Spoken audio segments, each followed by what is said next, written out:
Então, hoje nós vamos crescer juntos, né, na palavra e vamos estudar um pouquinho sobre a importância de sermos a igreja no nosso lar.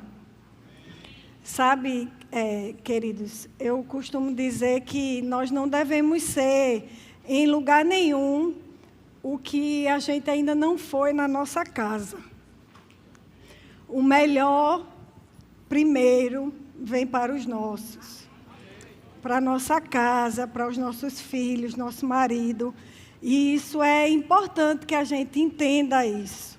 É uma bênção, nós devemos ser uma bênção para as pessoas, servir fora da nossa casa. Mas, em primeiro lugar, são os nossos. Aqueles que estão por trás das cortinas, das evidências, né? Que muitas vezes a gente tem, os holofotes, um microfone, um púlpito, mas eles que estão por trás devem ser os primeiros a receber o melhor da nossa vida. Amém? Então, eu pedi para a mídia preparar a comunicação, preparar para mim nós vamos montar uma casa. Mas nós vamos começar pelo fundamento. E está pronto? E a base, o fundamento dessa casa vai ser a palavra de Deus. Nossa casa, ela vai estar fundamentada, alicerçada na palavra. Amém? Cadê? Cadê minha casa? Ah, já está, né? Tá. Então, vamos lá, a gente vai ler Mateus 7, 24 e 25. Eu vou ler na versão The Passion. Então, todo aquele que ouve o meu ensinamento e aplica a sua vida, pode ser comparado a um homem sábio, que construiu a sua casa sobre uma fundação inabalável. Quando caíram as chuvas e veio o dilúvio, com ventos impetuosos batendo na sua casa, ela permaneceu firme, por causa do seu forte alicerce. A palavra mantém a sua casa de pé, estabelecida, fincada. Amém? Vamos ler Mateus 4:4.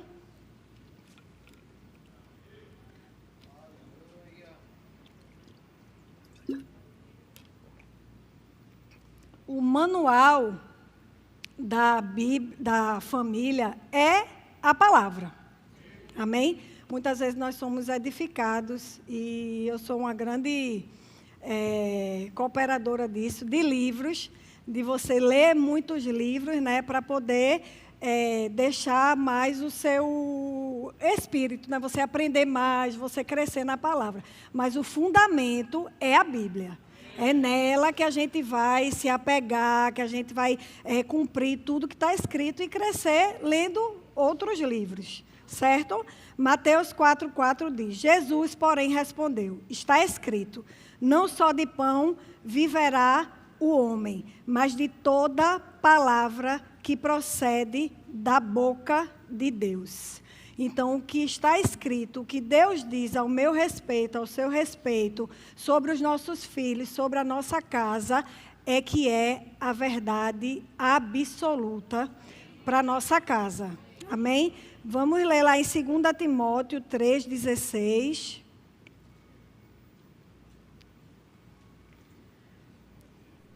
Vou ler na nova tradução da linguagem de hoje. Pois toda a Escritura Sagrada é inspirada por Deus e é útil para ensinar a verdade, condenar o erro, corrigir as faltas e ensinar a maneira certa de viver. Então, aonde é que a gente aprende a maneira certa de viver? Na palavra, no nosso fundamento. Não está aqui, mas vai voltar, eu sei. É na palavra de Deus. Ele é o nosso firme fundamento. Então, é nela que a gente vai aprender a maneira certa de viver, de conduzir a nossa casa, de ser uma boa esposa, de ser um bom marido, de ter filhos abençoados, firmados. Amém? E a nossa primeira coluna da nossa casa, porque a casa tem o quê? Tem a base, eu não sou arquiteta não, né? Mas minha amiga me ajudou. Tem o fundamento e aí nós vamos ter as 4 paredes. E a primeira parede vai ser a oração. Por que a oração, Rafa? Porque nós não somos tão sabidos o suficiente para conseguir conduzir a nossa casa sozinhos. Sem orar, sem buscar o dono da casa. O dono das nossas vidas, da nossa família, é Ele. Então, a gente precisa dEle. A gente precisa estar lá. Senhor, me ajuda. Pai, muito obrigada por sua presença na nossa casa, Senhor. Obrigada, Senhor, porque a sua presença é tudo o que eu preciso para conduzir a minha casa. Amém? Vamos ler lá em Jeremias 29, 12 e 13. Então me invocareis, passareis a orar a mim, e eu vos ouvirei. Buscar-me-eis e me achareis, quando me buscardes de todo o vosso coração, de todo o seu homem interior, sua mente, sua vontade, seu coração, a sua alma. Amém? Vamos lá em Filipenses 4, 6. E assim, essa vida cotidiana que eu estou falando aqui, né? A Bíblia é o nosso dia a dia. Ela deve ser o nosso estilo de vida, sabe? Não só igreja nas 4 paredes aqui na nossa família, Zona Norte, mas começando lá, na nossa casa, no nosso dia a dia. E a gente tem, né, essa cultura, a gente busca viver o que está escrito fielmente da palavra para ver se cumprir nas nossas vidas. E eu até falei sobre isso no dia da oração que a gente tem aqui para os obreiros, que aconteceu um episódio lá no nosso prédio que a filha de um zelador, ela desapareceu. Ela estava sumida no momento que a gente soube, né? E aí eu estava no elevador e uma pessoa entrou no elevador e comentou isso. E aí a minha filha mais nova, né, que ela é bem ligada, ela já ficou olhando assim, porque quando minha mãe chegou em casa, ela, vovó, a menina sumiu, não sei o quê. Aí quando a gente foi dormir, eu disse, sabe, filha, vocês lembram aquele acontecimento que teve hoje com a filha do zelador, né, que eu falei o nome a elas. Aí ela disse, lembro, mamãe. Eu disse, então agora nós vamos orar por ela. Você crê que quando a gente orar, essa menina ela vai aparecer? Creio, mamãe. Então vamos orar. E nós oramos por essa menina. E no outro dia a gente teve a notícia de que ela apareceu. E na mesma hora que Dudinha soube que ela apareceu, ela olhou para mim e disse, mamãe, foi porque a gente orou. Aí é verdade, minha filha, foi porque a gente orou. Então, sendo igreja, né, demonstrando aos nossos filhos essa verdade no nosso dia a dia.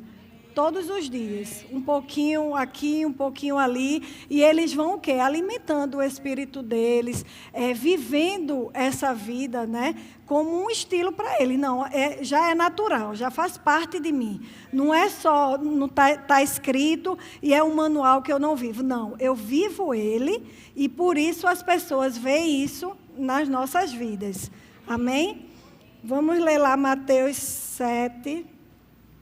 7 e 8 eu vou ler.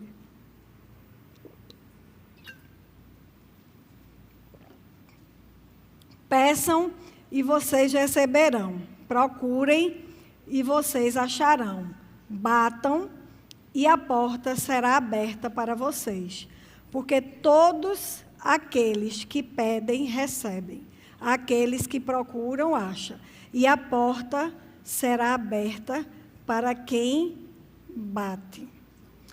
Muitas vezes o meu marido vai sair de casa para trabalhar e quando ele sai, se eu ainda estiver em casa, né, eu me ajoelho muitas vezes e começo a abençoar o dia dele, né?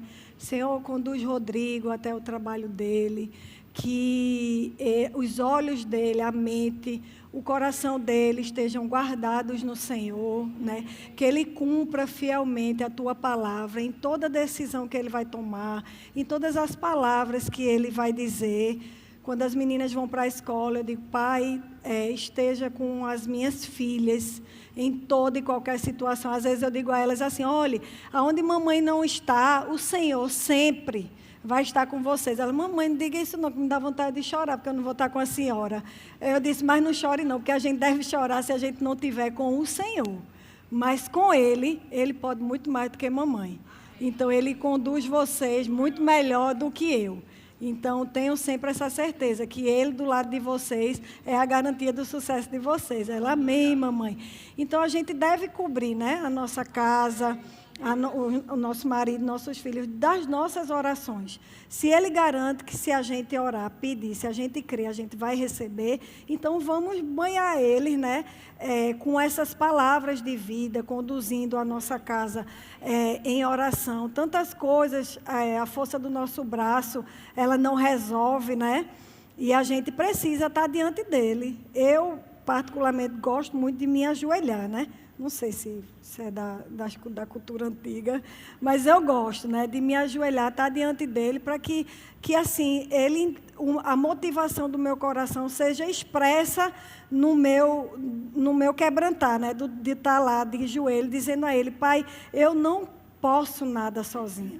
Eu não consigo nada sozinha. Nada na minha casa, nem um rodapé que tem na minha casa, foi porque eu ou Rodrigo podia. Foi porque Ele nos deu. Foi porque Ele fez acontecer. Foi porque o fluir do favor operou isso em nossas vidas. Então, essa atmosfera de céu na terra, ela tem que ser presente na nossa casa. Né? A gente trazer o céu para dentro da nossa casa, mudando a atmosfera. Que você perceber, nós mulheres temos essa percepção, né, mais aguçada, a gente começar a perceber que o diabo está querendo cirandar, ou o dia que é um dia de sol e na sua casa você olha, está tudo cinza, você começar a declarar, né? Declarar a mudança dessa atmosfera. Senhor, eu quero o céu aqui dentro da minha casa, a tua alegria reinando no meu lar, né? A tua paz que excede todo o entendimento, guardando a minha vida, a vida do meu marido, a vida das minhas filhas, que todo mundo que entre nessa casa perceba a atmosfera de paz que ronda, né? que cobre a minha casa, é a atmosfera dos céus. Em oração, amém? E a outra parede, que não está aparecendo, mas tudo bem, vamos lá. São as palavras. A atmosfera da nossa casa é produto das palavras ditas nela. As palavras que você diz estabelecem os limites da sua vida. As palavras que você diz afetam seu espírito, seu homem interior. O que você diz hoje aos seus filhos é um decreto para o futuro deles. Então, cuidado com o que você diz sobre eles. Ainda que os seus olhos naturais estejam vendo essa realidade, eles não são aquilo que os seus olhos estão vendo. Eles são o que a Bíblia diz sobre eles. E a gente deve ser rápido em corrigir isso. Palavras erradas sendo ditas. Qualquer palavra que elas dizem. Eu sou uma prova que ela tirou, nem tirou nota baixa, mas aí tira uma nota, perde 7. Mamãe, porque eu não sou inteligente. Eu digo, epa, não é por causa de uma prova que você vai ser definida. Certo, minha filha? Você é inteligente. Você é um sucesso. Josué 1:8 diz o quê? Que você é o quê? Que você vai o quê? Medita, você pratica e você vai ser o quê? Bem-sucedida em tudo que você fizer. Então, tudo que eles dizem, a gente rebate com o quê? Com a palavra. Mas não é jogando para ele. Não, menino, diga isso não. Não, olha, trazendo a realidade deles. Porque assim, a gente vive num curso de um mundo que não é a nossa realidade. Né? É uma cultura diferente daquilo que a gente crê. Então, nós temos que estar o tempo todo doutrinando eles com a nossa realidade, com a nossa cultura. E qual é a nossa cultura, Rafa? É a cultura do reino de Deus, da palavra de Deus. Então, nós temos que sempre estar dizendo a eles, não, olha, a Bíblia diz sobre vocês, não, você é um sucesso. E aí eles vão trocando a mentalidade deles, né, natural, pela mentalidade do reino de Deus, que é a nossa realidade. Vamos lá em Provérbios 18, 21, que é bem conhecida, né? A morte e a vida estão no poder da língua. O que bem a utiliza, come do seu fruto. Então, quer dizer que se eu tenho a morte e a vida nas minhas palavras e eu não estou gostando do fruto que eu estou comendo, o que é que eu faço? Eu mudo as minhas palavras. Com todas as pessoas. A gente muda, né, as palavras de morte e começa a falar vida. Porque se a gente declara vida, a gente colhe o quê? Vida, não é? Vamos lá em Provérbios 21, 23.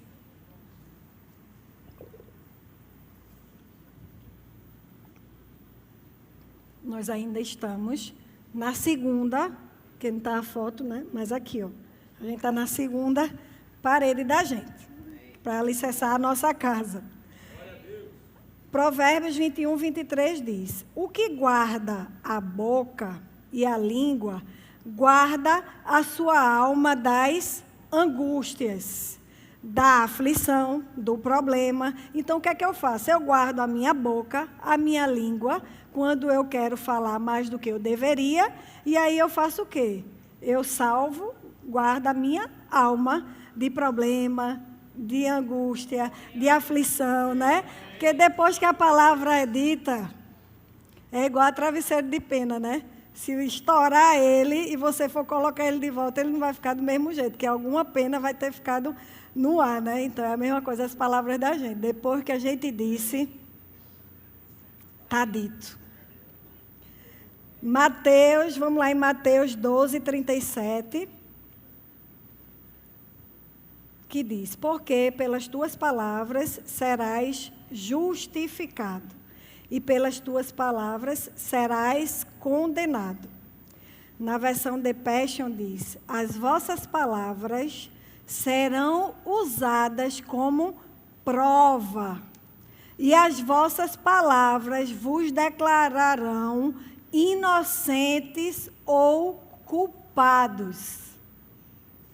É forte demais. Então, é esse o poder que as palavras da gente têm.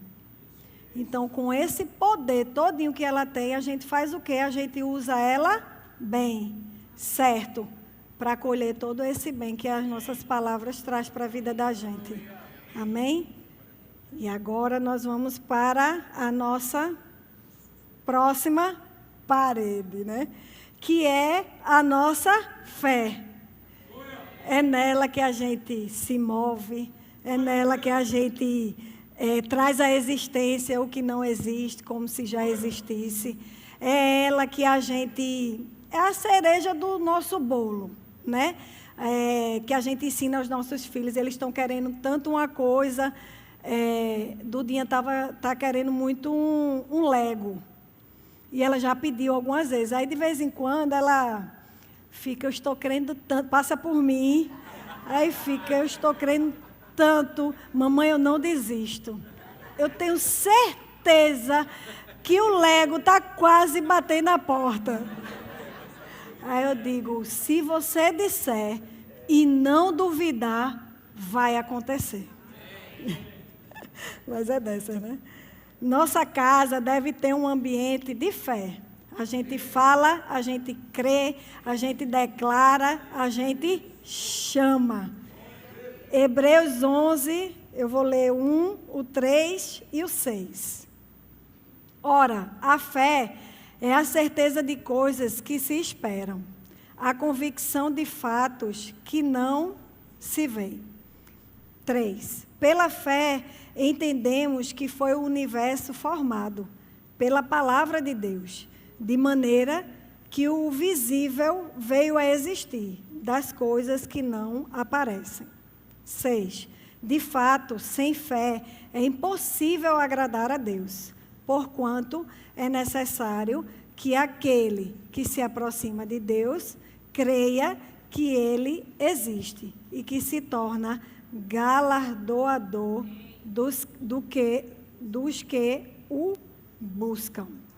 2 Coríntios 5, 7 diz, visto que andamos por fé e não pelo que vemos. Então, a gente traz essa realidade também para a nossa casa, de fé, de muitas vezes você não vê, né, nenhuma possibilidade daquilo acontecer, mas você crê no seu coração. E aí você chama o marido, chama as meninas, chama todo mundo e diz, ó, vamos começar a declarar aqui, se quer, vamos ter que chamar. Porque as possibilidades naturais não existem, mas existe um Deus que é capaz de fazer o impossível acontecer na sua casa. E aí a gente começa, vamos lá, e aí elas estão crendo por algo, e eu digo, eu e Rodrigo, a cabeça da gente dá um nó, eu digo, vocês creem? Papai e mamãe também creem, então vamos chamar aqui. Pai, eu creio em nome de Jesus que vai acontecer, e muitas vezes o coração da gente de mãe, né, faz, oh meu Deus, traga logo para essas meninas não ficarem, né? Mas aí a gente chama junto com elas, vamos se alegrar, vamos dançar aqui, e aí a gente bota um louvor. Geralmente essa parte de dançar, essas coisas é mais quando estou eu e elas, né? Rodrigo ainda não tem chegado. Mas ele dança também, é. Mas a gente dança mesmo e pega junto e diz, vamos lá declarar, crer, trazer a existência, essa realidade. E aí depois que a gente ora e que crê tudo, aí elas começam com isso, né? De que está chegando, eu estou vendo, mamãe, eu já me vejo naquele avião. Aí fica falando, diga amém, minha filha, eu também vejo, e você tem tudo que você precisa, que é a fé e a visão para as coisas acontecerem na sua vida. Amém? E agora nós vamos para a nossa última parede da casa. Eu gosto de dizer que essa parede é aquela parede que tem a porta, né? Que tem a porta da nossa casa. Porque são as sementes. E aí você planta e você colhe. E é uma lei que vai acontecer. Então, pela porta, ela sai e pela porta ela vai entrar, né? Você traz para dentro da sua casa. Então, tudo que a gente planta, a gente colhe. E assim, as sementes da gente, ela faz o reino de Deus ficar em operação na nossa casa. Eu não sei vocês, mas a gente fica muito animado com essas sementes, porque a gente vê o fluir de Deus favorável na nossa casa, com essa realidade, né? O reino de Deus é como se fosse sei lá, tsunami não, aquele que é assim, na sua casa, que faz acontecer, são as sementes, né? Que você plantou, e aí você vai colher. É fato que você vai colher. Então, quando a gente planta bem, a gente se anima, porque a gente sabe que a colheita é garantida. Vamos abrir lá em Gálatas 6, 7. Eu botei aqui. É você deixar as nossas sementes, é deixar o reino em operação constantemente na sua casa. E essas sementes não é só o dinheiro, é também o dinheiro. Mas é muitas vezes semente de favor na vida das pessoas, de lealdade, de fidelidade, né? De servir, as pessoas, de orar pelas pessoas, de ser fiéis escudeiros da vida dos seus amigos, né, das pessoas que você ama. Então, tudo isso é semente. Tudo é semente na vida da gente. Então, a gente tem que ter muito cuidado com essas sementes, né? Eu ensino muito a elas isso. Eu vou sempre falar delas porque elas são a minha escola, né? A minha realidade. Eu sou professora de 2 alunas diariamente. Então, é com elas, né, que eu tenho essa vida de ensino.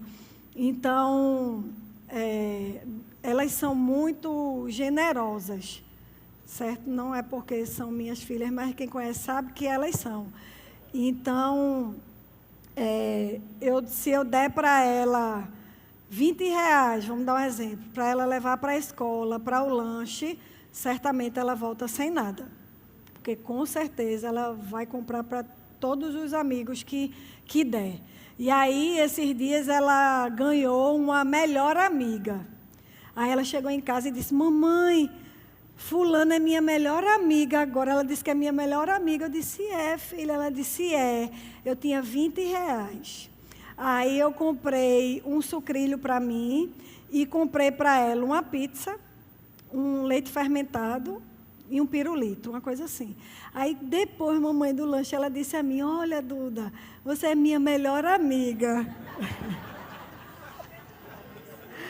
Aí eu disse: veja bem, minha filha. É o mundo encantado, né? Aí eu disse: amém, minha filha. Que você seja sempre, né, essa fonte de desejo das pessoas, né, de lhe ter como melhor amiga, né? Que você possa fazer isso sempre. E aí a outra mais nova, ela recebeu uma oferta da avó dela. Já teve várias vezes isso, mas esse final de semana teve de novo. E aí a avó dela deu a ela, e ela trouxe para a igreja, e já no primeiro culto ela deu tudo que tinha na carteira dela. Aí quando a avó dela chegou em casa, perguntou a ela: ô Bia, cadê o dinheiro que estava na tua carteira? Eu dei, vovó, todinho de oferta na igreja. Bem assim. Como é? Deu todo de uma vez. Ela foi. Porque, assim, faz parte delas, da natureza delas, entendeu? É o fluir isso da vida delas. Mas também você vê a consequência disso na vida delas, por conta dessas sementes, entendeu?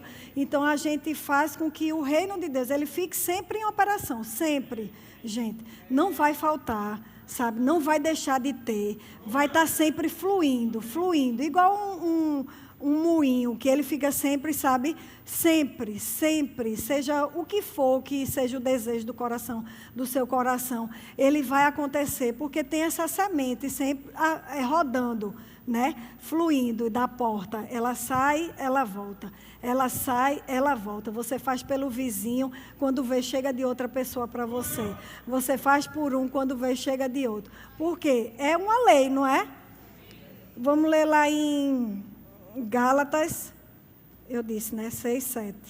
Não vos enganeis, de Deus não se zomba, pois aquilo que o homem semear, isso também ceifará. Eu vou ler do 7 ao 9 na versão The Passion. De Deus não se zomba, porque aquilo que plantares será sempre aquilo que colherás. A colheita que se faz revela a semente que se plantou. Se plantares as sementes corruptas da vida pessoal neste reino natural, podes esperar uma colheita de corrupção. Se plantardes as boas sementes da vida do Espírito, colhereis belos frutos que crescem da vida eterna do Espírito. E não vos canseis de plantar boas sementes, porque estará a chegar o tempo de colher a maravilhosa colheita que plantastes. Amém? Então, deve deixar a gente sempre o quê? Muito animado.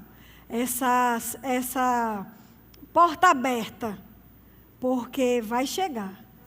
E é certo que vai chegar. Amém? Então, a gente deve se animar nisso. Eu fui conhecer o GAC, que é onde a gente vai fazer a ação, né, desse mês. Então, quando eu voltei, eu logo sentei com as meninas e aí contei para elas, né, a realidade daquele lugar, tudo. E eu disse, vamos fazer pulseira para a mamãe poder levar para as meninas. E na mesma hora, elas pegaram todas as miçangas que tinham pela casa e a gente começou a fazer as pulseiras. Para quê? Para que quando eu voltasse lá, a gente pudesse abençoar aquelas meninas. E uma delas que a gente fez, ela colocou o nome, que foi uma das que eu conheci, né, que é Júlia.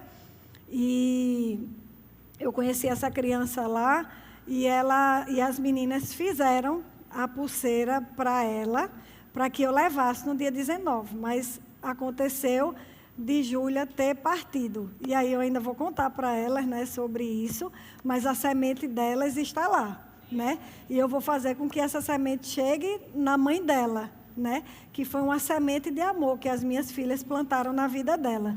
Então, a gente também ensina isso a eles, né? A vida da gente cotidiana, a gente poder colocar eles, porque eles se sentem pertencentes ao reino, não é? Não é a parte deles, eles são pertencentes disso, sabe? Então, é isso, gente. E eu quero finalizar com o telhado dessa casa. Amém? Pode?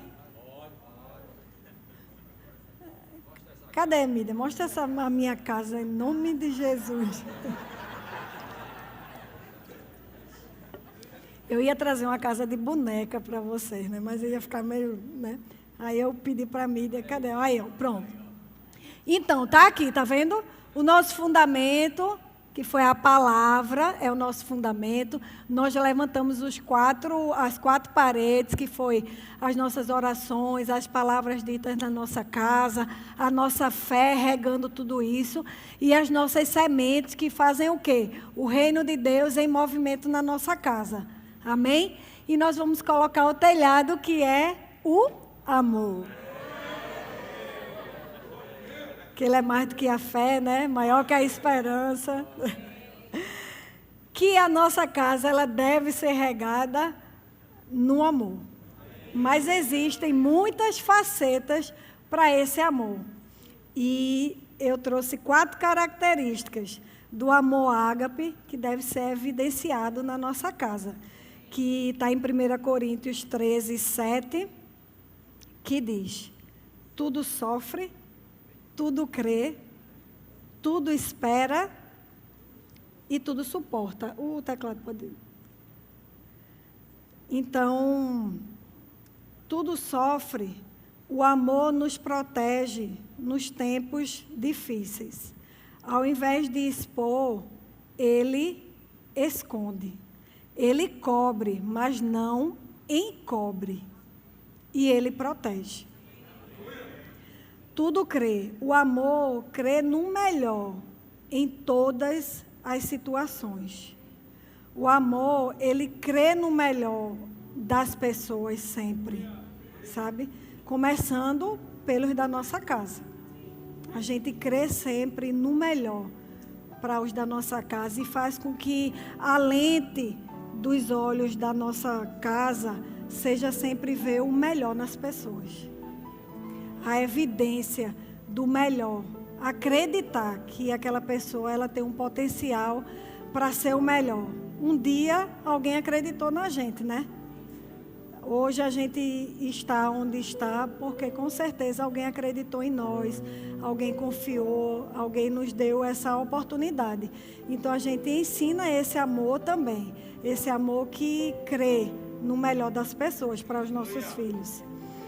Tudo espera, o amor sempre espera e tem a expectativa de sermos o melhor para os nossos e o melhor para os outros. Tudo suporta. O amor, ele nunca abandona, ele nunca se rende e ele nunca desiste. o amor, ele nunca desiste. Não é uma possibilidade você desistir da sua família, da sua casa, dos seus. Não é. Está escrito, não desiste. O amor, ele nunca desiste. Eu não desisto das minhas filhas. Eu não desisto do meu marido. Eu não desisto dos meus. Eu não desisto. Então, vocês também não desistam. E eu trouxe esse, porque eu evidenciei essas 4 características. Mas existem muitas outras facetas no amor, né, que a gente pode evidenciar na nossa casa. Então, o primeiro lugar onde os nossos devem se sentir amados é dentro de casa. Não é fora de casa, sabe? O amor não é o presente. O amor não é nada de material. O amor, ele é o nosso tempo. Eu costumo dizer que ser mãe é você evidenciar o amor mais cheio de renúncias que existe. E está tudo certo, está tudo bem com isso, porque nós fomos agraciados com o melhor presente. A Bíblia diz que é o presente de amor dos céus para nós. Então, se muitas vezes você, pai ou mãe, precisar retroceder um pouco naturalmente, para poder acompanhar os seus filhos, façam isso. Vale a pena. Vale a pena demonstrar esse amor, porque criança, ela vê o amor no seu tempo. Naquele tempo que senta com elas e brinca, né? Naquele pouco tempo que você tem, você faz aquele tempo ser de qualidade, né? O seu marido, a sua esposa, você esposa poder fazer algo que demonstre o seu amor para o seu marido. O marido poder fazer isso pela esposa e ter esse fluir, né? Essa cobertura de amor dentro da nossa casa. Amém? Vamos ficar de pé. Eu amo muito a vida de vocês. Eu desejo de todo o coração ver vocês vivendo a realidade da palavra na família de vocês. O louvor pode vir. Na casa de vocês. Antes de ver vocês dando frutos aqui na igreja ou lá fora no seu trabalho, o desejo do nosso coração é ver vocês bem em casa, né? Tem uma frase que diz, né? Famílias fortes, igreja forte. E é uma realidade, porque se você estiver forte em casa, né, com sua família, você vai chegar aqui fortalecido e vai fortalecer outros, né? Então, existe esse desejo evidente em nós em ver a sua casa prosperar em todas as áreas. Amém? Eu amo vocês.